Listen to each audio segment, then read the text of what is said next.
আজি আকাশৰ শেষ হ'ব পাই শেষ বাৰিষাৰ গান দিখৌ নৈৰ বুকুতে সেয়েহে আহিছে শেষতি বান।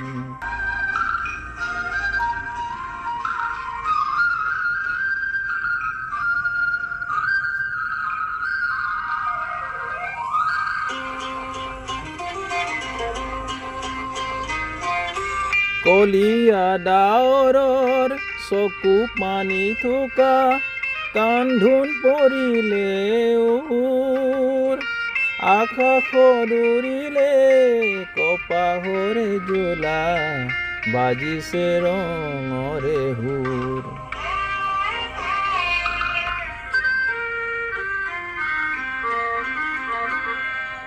আজি আকাশৰ শেষ হ'ব পাই শেষ বাৰিষাৰ গান দিখৌ নৈৰ বুকুতে সেয়েহে আহিছে শেষতি বান।